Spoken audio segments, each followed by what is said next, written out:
Hello and welcome to our teaching for 21st century brought to you by the David Horowitz Freedom Center and the Glazov Gang. I'm your host, Annie Cyrus. Please use the Q&A box on your screen if you have any questions, and I promise we will answer them as soon as our very special guest's presentation is done. With that being said, it is always my honor and privilege to introduce the one and only Robert Spencer. He's the director of Jihad Watch, a Shellman Fellow at the David Horowitz Freedom Center, and author of 21 books, including my very top favorite, The Truth About Muhammad. Hi, Robert. Hi, Annie. Good to see you. It is always a pleasure to see you. I am excited. Well, the topic isn't exciting, but I'm excited to hear your thoughts on this topic. Well, all right. Uh, there's a whole lot to say about this, and I will try to get it all in time and leave time for questions. The question of endless wars is something that has come up, of course, in the last year or so, as President Trump called attention to it and said that he intended to end them. Before that, interestingly enough, and before the 2016 election, it had been an issue more on the left, with Bernie Sanders and others saying that they thought that these endless wars should be ended. But of course, when Trump said it, then it was all wrong. And so there were concerted efforts to make sure that it didn't happen. And I actually think that there's strong evidence for the fact that Trump was subjected to this unprecedented gang up in the media and the political establishment, Republican as well as Democrat, in the 2020 election, in part because he went up against this endless wars idea and the people who are benefiting from those wars. So tonight, I thought that I would give a general overview of how we got to this situation. It goes back to World War II, actually, which is the last actual war that the United States fought, in which it was done in a constitutional manner where the president asked Congress for a declaration of war, war was declared, and then there was a surrender, and that was the end of it. But at the end of World War II, the United States undertook massive rebuilding projects in Europe, the Marshall Plan, as well as in Japan, and could point to tremendous successes in both areas, rebuilding particularly Germany as well as Japan, making them into functioning democracies and integral parts of the post-war, Cold War era, in integral parts of the Western Bloc against the Soviet Union. So that being the big success story became the paradigm for quite a lot of other adventures that were not nearly so successful and were far more ill-advised. What happened in the wake of the Marshall Plan was that it became a core element of American war making, that we would rebuild the countries we were fighting against, often skipping the victory altogether and going straight to the rebuilding. That's what happened in Iraq and Afghanistan. And devoting our troops time and attention to projects that were not military, projects like building hospitals and schools and highways and such, trying to win hearts and minds. That was ill-advised for a number of other reasons that I'll get to a bit later. The next big element of how we got into this fix is the Korean War, where here again, for perfectly understandable reasons, the war was not fought to a victory. This is the first time this happened, or arguably the second time this happened if you don't count the War of 1812. But otherwise, this was the first time that what has become commonplace happened, and that is that we didn't fight to win. We fought for a stalemate and fought to restore the status quo ante. So what we had in the Korean War was a very calculated decision on the part of President Truman that if we went ahead and pushed for final victory, as Douglas MacArthur, the commanding general in Korea for a while until he was fired over this issue, he wanted to do, but Truman thought that it risked war with China, which the United States was not particularly disposed or prepared for just 4, 5, 6 years after World War II ended. So the Americans contented themselves with restoring South Korean sovereignty to the 38th parallel, and that was that. And of course, the same thing was attempted in Vietnam, although because the political pressure became so great, President Nixon and President Ford pursued withdrawal of American troops from Vietnam while assuring the American public that the Vietnamese would take up the fight and be able to take care of themselves, which of course turned out not to be the case, and South Vietnam fell just a year or so after the troops left, 2 years after the troops left. So the next big problem that we get with the endless wars business is that it became all these impulses to fight not for victory, but to fight for other goals, or to fight for a limited victory for a period of time. That combined with the Marshall Plan impulse, so that you get the idea that we are fighting for essentially humanitarian reasons in the first place, not for any kind of military victory at all, not even the kind of military victory we were fighting for in Korea and Vietnam. The the quintessential example of this is when George H.W. Bush, the first President Bush, went into Somalia. In Somalia, there was a great humanitarian crisis at the time, and no functioning federal government, no functioning society, really, in any real sense. A lot of competing warlords, a great deal of brutality, and so on. And so George H.W. Bush sent American troops to Somalia in order to restore order. There was no national interest even stated. In Korea and Vietnam, we were told that we had to fight to resist the spread of communism, and there was a great deal of truth to that, actually. But in Somalia, in 1992, there was nothing but a humanitarian interest, the apotheosis of the Marshall Plan, really, the idea that it was the responsibility of the United States of America to take care of the rest of the world, not to defend our national interest anymore, but to make sure that everybody else was okay. Now, of course, this is wildly absurd. We could not and did not do it in Somalia, and could not and did not do it anywhere else. The idea that it is up to the United States to ensure that other countries have good governments. Obviously, if we committed to that in a thoroughgoing manner, we'd be fighting wars all over the planet. We'd be in far more military adventures that than we're already in.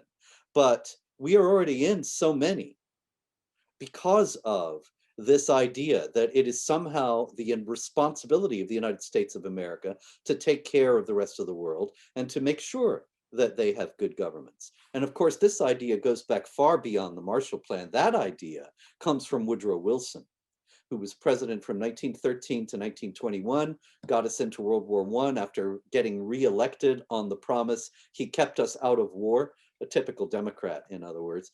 And he said that we were fighting because there was a very, very slim national interest in World War I.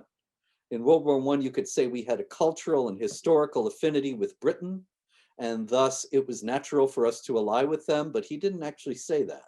You could say that our shipping had been attacked by the Germans, but there were provocative acts on both sides, and the British had acted the same way toward German shipping. So that was a hollow argument. And as a matter of fact, when Wilson tried to make it, his Secretary of State, William Jennings Bryan, resigned because he said, this is hypocritical and inconsistent. You are condemning the Germans for what the British are also doing. And finally, Wilson hit on this messianic, utopian, internationalist idea that we were fighting World War I in order to make the world safe for democracy. Now, if you think about that, that is a term that we all learned in school and we were supposed to be proud. And if you think about it, it's really not just ridiculous, it's pernicious. That the United States has some responsibility to fight, here again, to bring good government to the rest of the world is a suicidal idea. And it opens us up to a terrible case of the law of unintended consequences. And Somalia was a prime example of that because, of course, the Somali adventure went on into Bill Clinton's administration. And then there was the Black Hawk incident, in which there was the brutalization of American troops from a downed helicopter in Mogadishu, and the country was shocked. And Bill Clinton immediately withdrew us. He got us out of Somalia, which was good, but it was done for the wrong reason and the wrong way, because there was a man watching far away named Osama bin Laden. And he said, you see, the Americans, they can't take any casualties. They're weak. And this is now the time to step up our jihad against America and the West. And that was when he issued his fatwas declaring jihad against the United States, because he saw that we could be taken. That was one major case of unintended consequences coming out of these wars. Another came a little bit later in Iraq. George W. Bush, the second President Bush, got us into Iraq, of course, on the claim that Saddam Hussein had chemical weapons and was preparing to use them against American installations in the Middle East, and possibly also against other entities in the Middle East, and that he was an imminent threat who had conspired with Osama bin Laden in order to launch the 9/11 attacks. Now, of course, the weapons of mass destruction, that's been an raging controversy ever since then. And it has been many times pointed out that they were never found once we went into Iraq. It is, however, possible that they were taken into Syria and that Bashar Assad has them, but nobody really knows. But the other thing about Saddam Hussein collaborating with Osama bin Laden, what is really terrible about that is, in the first place, there's no evidence that's ever been found of it. And Osama bin Laden and Saddam Hussein hated each other because Saddam Hussein was a secular Muslim who did not rule according to Islamic principles. Iraq was not a Sharia state. And so we toppled Saddam Hussein and we get a Sharia state. This is worse. But in any case, Saddam Hussein and Osama bin Laden hated one another so much, it's very unlikely, although remotely possible, but very unlikely that they would have collaborated. But the thing is, George W. Bush knew what was in the redacted 28 pages of the 9/11 Commission report. And what's in those redacted 28 pages, some of which, but not all of which, were revealed later, is that the Saudis, actually high-level Saudi government officials, were involved in the plotting of 9/11, as well as Iranian officials who helped the hijackers get from to Iran, and then from Iran into Afghanistan for training, and then out without anything on their passport that would make it difficult for them to re-enter the United States. So it was Saudi Arabia and Iran, and we invaded Iraq. And here, the law of unintended consequences was particularly cruel. When we went into Iraq and Saddam Hussein was in power, and Saddam Hussein was a scoundrel, don't get me wrong, he was a terrible tyrant and was very brutal, bloodthirsty. It's terrible, it's sickening, the stories of Saddam Hussein's regime. However, because he did not rule according to Sharia, he was not oppressive generally to religious minorities. And there were 1.2 million Christians in Iraq who had been there from time immemorial, since the time of the apostles. And when Saddam Hussein was toppled, Sharia entities, Sharia groups began fighting against each other in order to establish Islamic law in post-Saddam Iraq. We had no idea of this. Not only did we have no idea of this, we aided and abetted it. Noah Feldman of Harvard University was the principal drafter of the new Iraqi constitution. And he was writing articles at the time about how Sharia was benign and completely compatible with Western democracy, completely disregarding the fact that Sharia denies equality of rights to women, mandates warfare against unbelievers, all these other things, is deeply anti-Semitic. And Noah Feldman gave Iraq this constitution that imposed Sharia. The Christians were decimated. The Christians were being warred against by the jihad groups. They were being oppressed by the government, the weak government in Baghdad. Most of them left. 2/3 of them have left. There might be 300,000 Christians left in Iraq, but they have been viciously persecuted by the Islamic State, which is the principal entity, ISIS, that arose in the vacuum created by Saddam Hussein being toppled. So this is a primary example on so many levels of these wars that have no purpose other than humanitarian reasons or a remote idea of national interest that is highly questionable. They end up causing more trouble than they solve. And of course, in Afghanistan, we went in order to topple the Taliban. The Taliban was toppled in 2003. We're still there. The Taliban will come back in power when we leave, ultimately, and someday we will, because it will just be impossible to continue. Why are we still there? Because every time we talk about leaving, then someone says, but if we leave, the Taliban will do this terrible thing. The most ridiculous one I heard recently was that if we leave, the Taliban will erase all the gains that American troops have made for women's rights in Afghanistan. Now, women's rights in Afghanistan is kind of like sunbathing in Greenland. It's just, there just isn't really any such thing. And to say that we have done something for women's rights, it's all just part of media attempts and the political elite's attempts to justify these endless wars and to keep them going. And so President Trump put his finger on what's really going on here. When he spoke, he was the first president since Eisenhower to speak about the military-industrial complex. And he pointed out there are people, private corporations and individuals, who are making immense profits off these military adventures. And we have troops in all these places where there is no conceivable national interest, or where the whole point of the thing has been lost, like in Afghanistan, and where it's counterproductive for us to be there, as in Iraq. And so we should bring them all home. But then the people who profit from these misadventures, they acted against the person who is threatening their arrangements. And that's, I think, one of the reasons why the media has been biased against conservatives and Republicans since the early 60s, maybe even before that. But Richard Nixon complained about it. You know, in that famous speech, "You won't have Nixon to kick around anymore." That was 1962 when he ran for governor of California. And he was talking to the press. He was complaining about their bias in covering it. So that's 59 years ago. And yet there has never been a situation where the press has been more 100% unanimously hateful as they were toward President Trump, and where even members of his own party abandoned him and stabbed him in the back. This all, I think, comes down to the fact that a great many people are benefiting from these wars, and they want them to continue.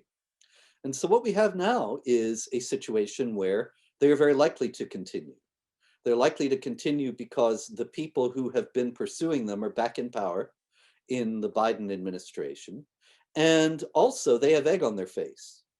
They have egg on their face because the amateur, Trump, showed up the experts, John Kerry and all the rest of them, Samantha Power and Susan Rice, Valerie Jarrett, all the architects of the last few military misadventures that the United States has been involved in.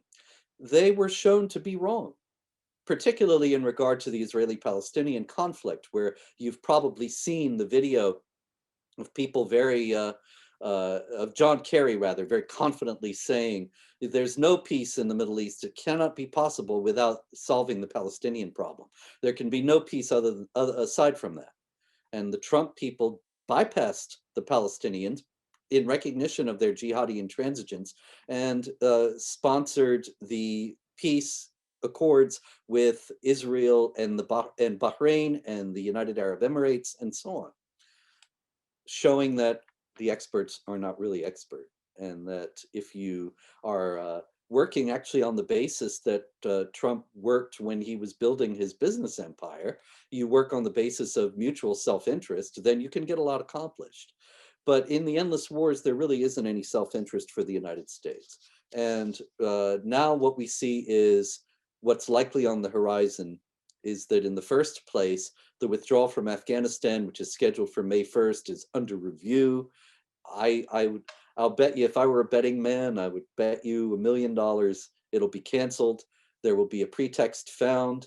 The press will be filled with stories about the Taliban oppressing people in Afghanistan and committing acts of violence, which they're going to do. I mean, the thing about these pretexts is people are often convinced by them. A lot of conservatives are convinced by them. You know, we can't abandon the Kurds. We can't abandon the Afghans. We can't abandon this one and that one. And yet, we here again, what are you going to do? You're going to take care of everybody in the world? And second, when you are saying this, you are assuming that things are actually better when we're there. And Afghanistan doesn't actually show any signs of that.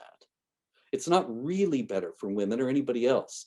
The Afghan constitution is just as Sharia oriented as the Taliban's rule would be. So what's the point? Also on the horizon is a re-entry into Syria. During the first two Obama terms, we're now in, of course, the third Obama term. During the first two Obama terms, there was a great deal of drumbeat of war for Syria, that we were supposed to go in and topple Bashar Assad because he was supposedly using chemical weapons against his own people. That also has never been proven, and it's likely that if chemical weapons were used, they were used by the Jihad groups, not by Assad. Here again, I'm not saying Assad is some great guy. Yes, he's a terrible tyrant, yes. But there is, the national interest of the United States is to prevent attacks against Americans and attacks against the United States. To be in Syria does not actually do that, especially in the way that Obama did it and the way that the Obama team now is going to do it again. We were actively aiding jihad groups against Assad and his regime.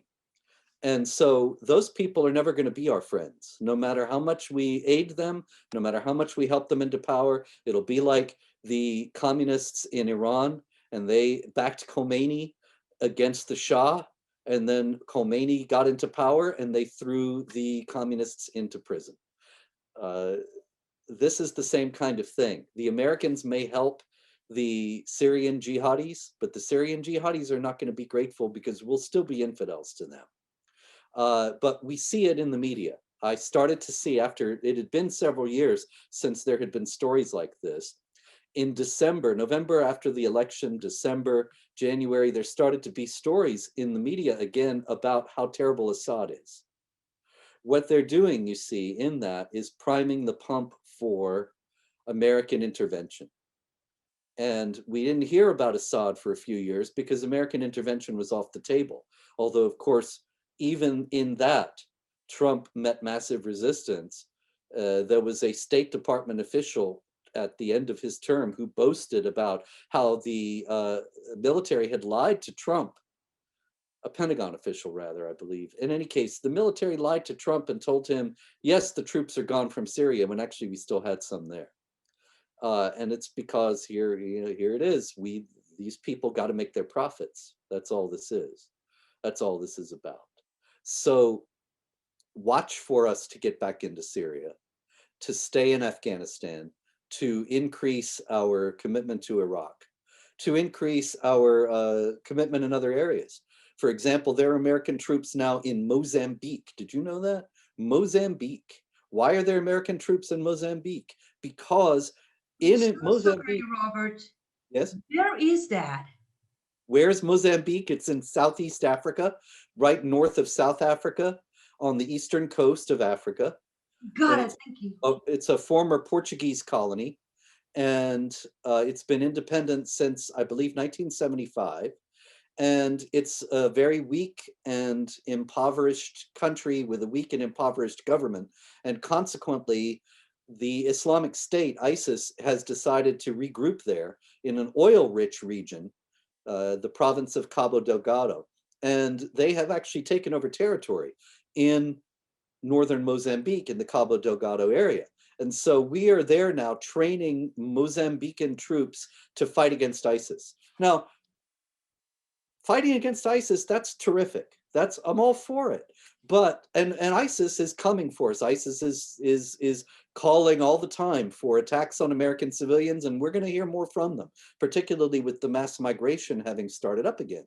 But the idea that it is the Americans' responsibility to make sure that the Mozambique army can deal with this challenge, if here again, if we follow this line of thinking out in a consistent manner, it's going to lead to disaster for the United States. There are other ways for us to deal with the jihadis in Mozambique. Our interest is actually not, as charming as they may be, our interest is not to take care of the people of Mozambique. It is to take care of the people of the United States. But of course, America First has been explicitly rejected by the American president as a foreign policy principle. And so we can't say we should put Americans first and deal with the Mozambican jihadis once they start to threaten America or American interests.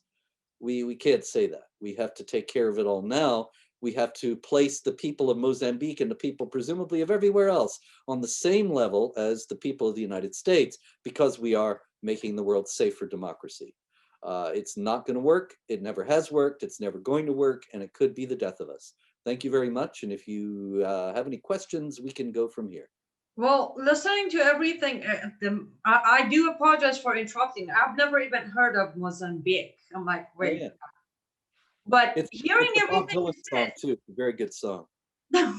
it feels like, so America is basically the United Nation, or Yeah. at least the expectation from us is to be UN, right?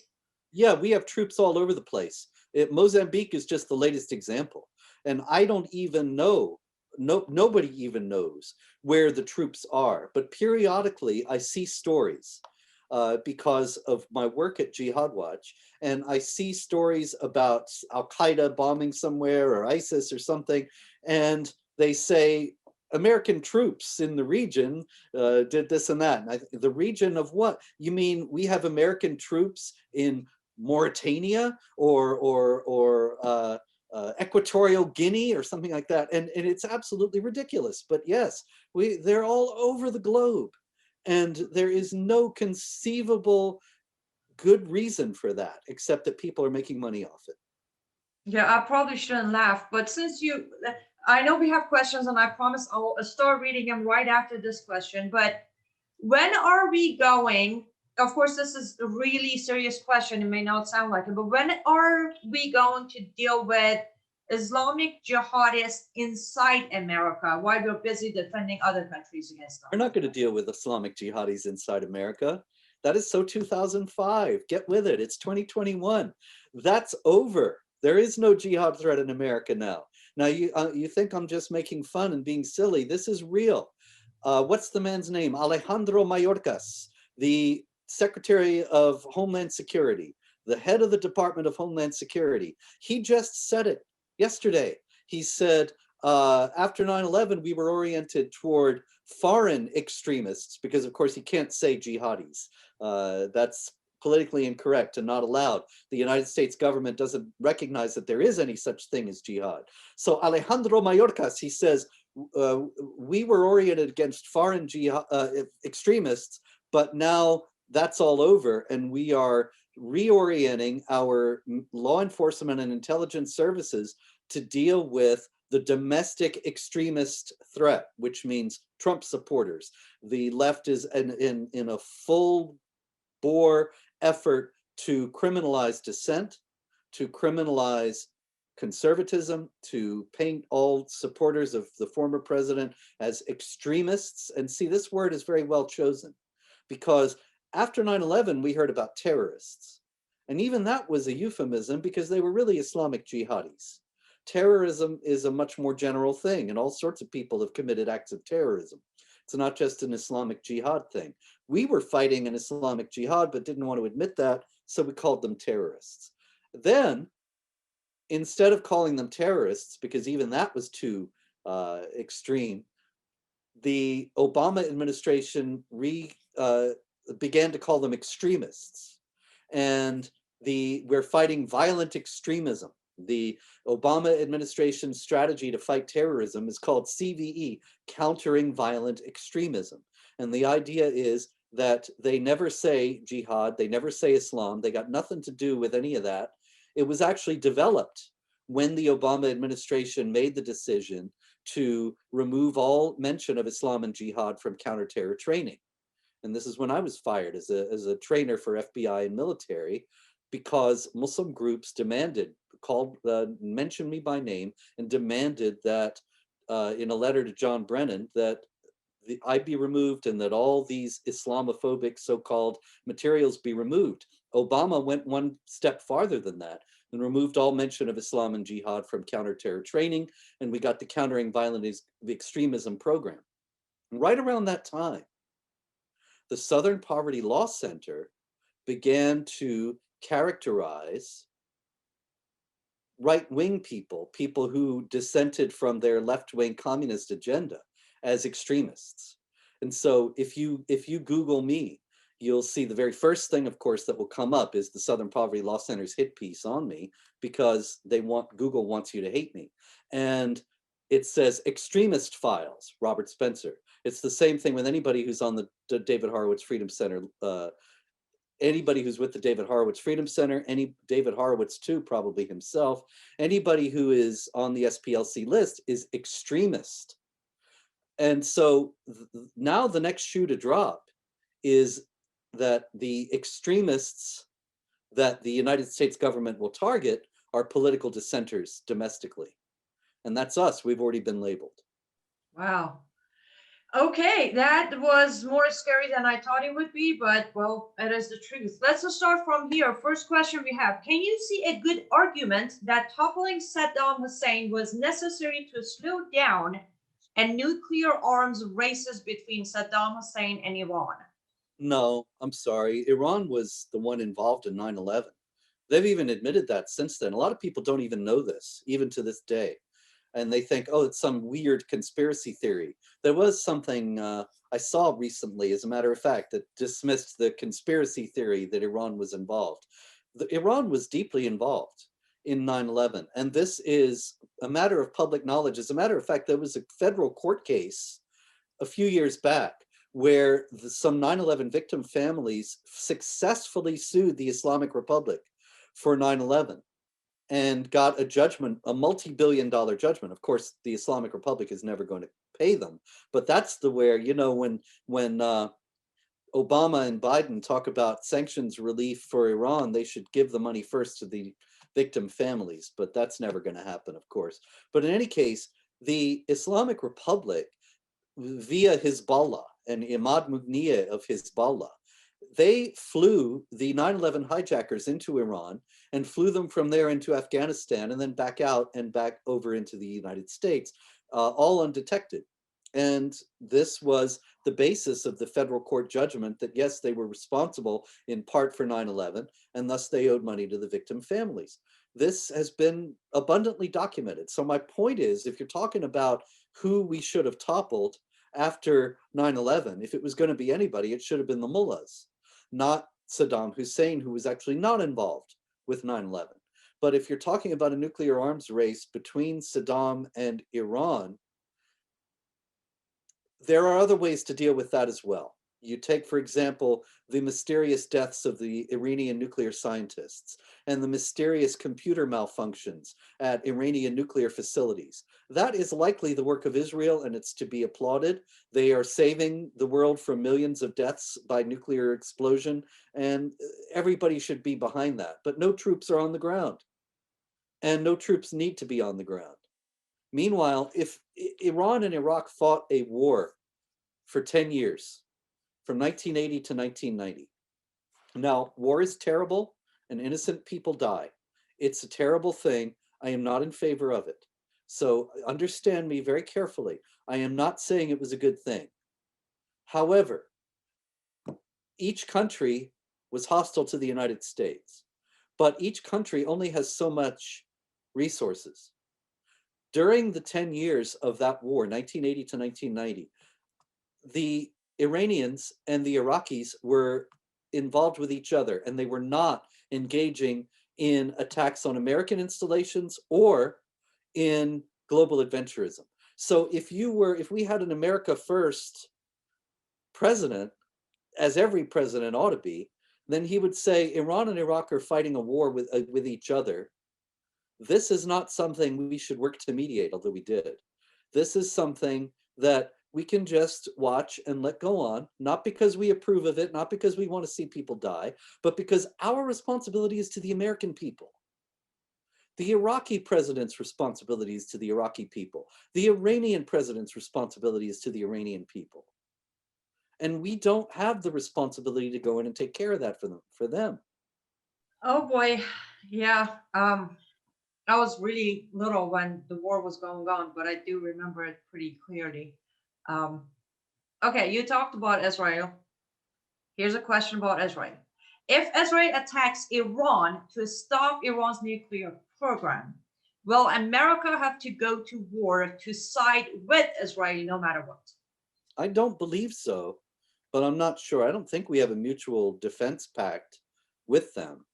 I'm not sure, as I say, but I really don't think so based on history that Israel was attacked in 1967. We didn't go to war with Egypt and all the rest of them.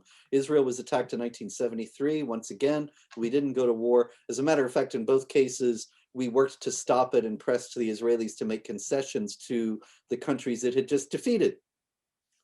So I don't see that happening. The problem is that Trump's sanctions against Iran were working, and there's so much discontent against the Islamic regime within Iran that it could have toppled that regime within the next year or so if the sanctions had stayed in place. But now we'll be showering billions on Iran again, and they will use it to fund global terrorism, and it's all going to just get worse. Here's a question.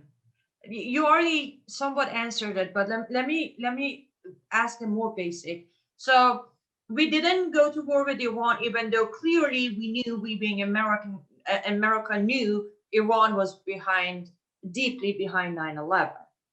Um, are we ever going to go to war with Iran? I doubt it. Ever? No, I don't think so. Why is that?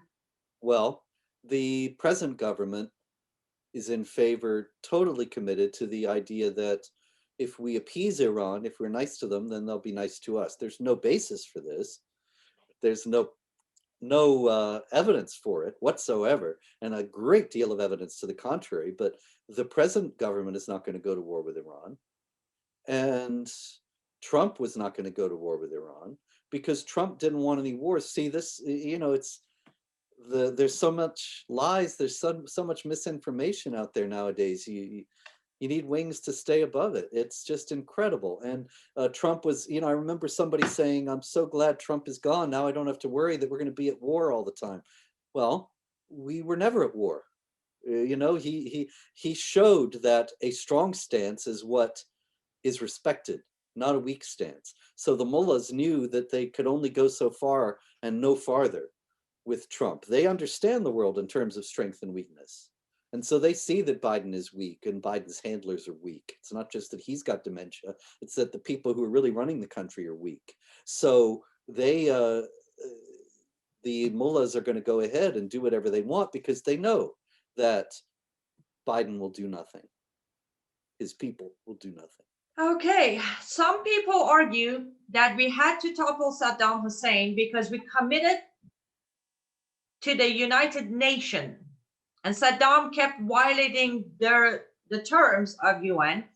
Is the United Nations a big problem that gets America boxed into these wars? Yeah, we should definitely leave the United Nations. If I were president of the United States, if I'm elected in 2024, then we will leave the United Nations because the United Nations does nothing for the United States. It's a utopian internationalist experiment, sort of the final, well, not the final, unfortunately, but an outgrowth of the Woodrow Wilson principle of making the world safe for democracy. But it became, in the first place, a tool of the communist bloc And then after the fall of the Soviet Union, it became a tool of the Islamic bloc. And that's really been a disgrace. There's a never-ending agenda item number 7 on the agenda of the UN Human Rights Council to condemn Israel for various human rights offenses that usually are manifestations of Palestinian jihad propaganda and not real at all. And meanwhile, genuine human rights offenders like Iran get a pass. So what's the point of the UN? It's obviously failed. And so at very least, we should expel it from the United States, stop funding it and withdraw from it. They can go and do their thing in Switzerland. I am being very serious. I vote for you, and I know millions who will. Please do. I Okay. mean, I say this from the bottom of my heart. I wish we had it for 4 years, but I do wish genuine people who had complete understanding of our Constitution and appreciation for our freedom, like yourself, would actually run, because I don't see much light at the end of this tunnel the way the country is going. Yeah, well, in all seriousness, unfortunately, people who are the kind of people you describe are never going to get any traction in American politics today. And that's just unfortunately the way it is. You look at congressmen and senators, when they speak the truth, they're ganged up on by the media, and the whole thing is made out to be that they said some egregious thing or did some horrible thing, and the hatred is directed against them. This has the effect of neutralizing them as political forces, and that's the whole idea. Okay, here's the next question. Now that China has fully taken over Hong Kong, it seems ready to take Taiwan next. Is there any way American stop getting dragged into that war next? I think that meant to be troops, American troops. Not going to get into that war. It's terrible, and we should defend Taiwan, and we should be preparing Taiwan to defend itself and making it clear that any offensive move against Taiwan will not be tolerated. But instead, we're going to watch while Taiwan is taken over by the People's Republic, and maybe issue some strongly worded condemnations, and that'll be about it. Now, I'm not in favor of war with China, but it is, once again, it's a stance of weakness that leads to Chinese adventurism. And they know that Biden's an empty suit. And what's more, of course, they know that he's bought and paid for by, to a great degree, themselves, as well as other foreign powers. And so they know he won't do anything, and his people, his handlers, won't do anything about it. Well, I thought we're not going to go to war against China because we don't want to be racist, but I don't know much No, about it. it's never going to happen. Not a chance. Okay, why in the world do we still have so many troops in Germany? Because people make money off it. But it also aids the left's fiction now, because the left is sold out to China. Look at how many people have, Eric Swalwell with his affair with the Chinese spy, and Dianne Feinstein with her driver being a Chinese spy, and all these people getting so much money from Chinese entities, and Hunter Biden and his dealings. And so you understand in the first place that the ruling elite in America now is in the hip pocket of China. Then you understand that China's primary enemy is Russia. And they've been at odds ever since Mao split from Stalin. And so Russia is also conveniently the bogeyman for the contemporary left. And they blamed Russia when Trump beat Hillary, and made up this whole Russia conspiracy business, and have done all they can to alienate Russia. And Biden's handlers keep doing it. He just put, what did he put in? Did he put troops in Norway, or was it he gave them military material? It's as if Russia is going to invade Norway tomorrow. And that's ridiculous. And it's the same thing. We have troops in Germany because Russia is going to invade Germany. Now, Russia might have invaded Germany during the Cold War, but now now it's virtually inconceivable. And the idea here again that it's our responsibility, and not only that, we have to pay for the defense of the Federal Republic, which is quite wealthy and can take care of itself. It's abominable, but it all comes out of these things that we've been discussing tonight. They have so many good ways to bankrupt the country, don't they? Yep, and we're on the way. I'm sorry. Sorry, you know, every time I do one of these, it seems like I just have bad news, and I apologize. I'd love to be able to tell you that sunshine is on the horizon, but look, it's never over till it's over, and it's not over. So don't give up hope. Well, don't apologize. I think at least you're telling the truth. I rather be sad by knowing what's coming than be fooled by mainstream media lies and rainbows and Yeah, unicorns.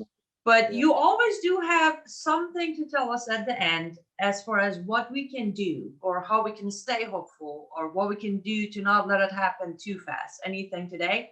Well, the main thing we need to do, of course, is change the political class. And so we need to fight against the Democrats' new uh, voter laws that will just solidify and legalize voter fraud, make sure that our congressmen and senators are on board with rejecting that, work to elect candidates in free elections, work for there to be free elections, work to elect candidates in those free elections who will stand up against all this. One thing that's come out of this that's positive is that a great many more people are aware of what's going on than were in 2016. And so the situation is bad, but it was bad then, and most people had no idea. Now we know what we're dealing with. Well, that sounds like a very, very wise advice that could only come from the wisdom of Robert Spencer. I do have one more question on the comments. Let's just Yeah. squeeze that in there. Did we set up communist China with Wild Bill Donovan under FDR? Did we set up communist China? Well, that's a good question, actually. Yeah. You know, Franklin Roosevelt was never incredibly interested in fighting communism. Obviously, we allied with the Soviet Union during World War II, but it wasn't just that. That was an alliance of convenience, and everybody understood it. But you take, for example, Alger Hiss, who was a communist spy, a Soviet spy within the State Department. And he had worked with Whittaker Chambers, who was another communist spy who, worked as a communist spy, that is, with Chambers. And then Chambers turned and left the spy business, and he went to the Roosevelt administration and told them they had all these communist spies in the State Department. They didn't care. It wasn't until years later, when Truman was president, that Chambers was able to get any traction, and Hiss was actually tried. That's a very long story, a very important story for another day. But the point is it possible that the Americans actually aided the rise of the communists in China? I think it's eminently possible, yes. Now, at the same time, of course, they were aiding Chiang Kai-shek against the Japanese. And so it wasn't as if they stabbed him in the back entirely, but also they didn't really help him in the internal wars in China. Understood. Okay, before we go, I would like to ask you for a prediction as we are getting ready for the trial of the officer involved in George Floyd's murder. What can the country expect? Well, if there's any justice left in the judicial system, then he will be acquitted, because a great deal of evidence has come out, a great deal of information has come out. The initial video was edited and it looked like a clear case of murder. However, months later, Keith Ellison, the Attorney General of Minnesota, a very far left, pro Antifa, Islamic supremacist individual with ties to the Muslim Brotherhood, he finally, after the riots, released the full video. And then there were the tests on the autopsy on George Floyd, and it turns out he had all sorts of drugs in his system, and that he wasn't killed by asphyxiation, by the knee on the neck as it looked in the video. So you can't convict on that basis. The problem is that the murder charge was actually removed because of the clarity of this evidence and then reinstated. It seems as if Ellison and the Democratic establishment wants the murder charge and wants the acquittal, so that there will be riots and claims of injustice and racism and how the black man can't get justice in the United States, because that furthers the agenda that there's systemic racism in the United States that has to be addressed.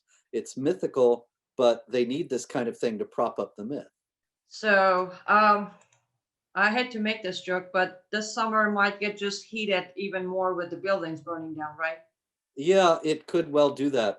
It's very likely there'll be the acquittal and riots. It's remotely possible that he'll be convicted, which will be an even greater indication that the justice system is dead in the United States, because he didn't do it. He didn't commit murder. It's very clear, but he'll likely, as I say, be acquitted, and then there'll be riots all over the country. Well, Lord have mercy on all of us. Robert, not that anybody needs to know, but just in case, one in a million, somebody needs to know where to go to get educated every day on dangers of jihad and Islamic terror. Where do they go? Jihadwatch.org. And contrary to popular belief, unfortunately, jihad is not over. They are still working against the United States and against the rest of the world. And we're likely to be hearing much more from them in the coming years because of the removal of the travel bans that had prevented people from jihadi hotspots from coming here. Now all that's over. Oh boy. Robert Spencer, it is always a privilege to see you and host your amazing educational programs. Thank you so much for giving us your time and your wisdom. A pleasure. Always good to see you, Annie. Thank you. Absolutely. And to our audience who stayed with us until now, we appreciate you very much. And remember, these webinars are brought to you by the David Horowitz Freedom Center and the Glazov Gang for free. So if you'd like to support these webinars, all you got to do is go to frontpagemag.com and consider making a 100% tax deductible donation. With that being said, stay safe and goodbye.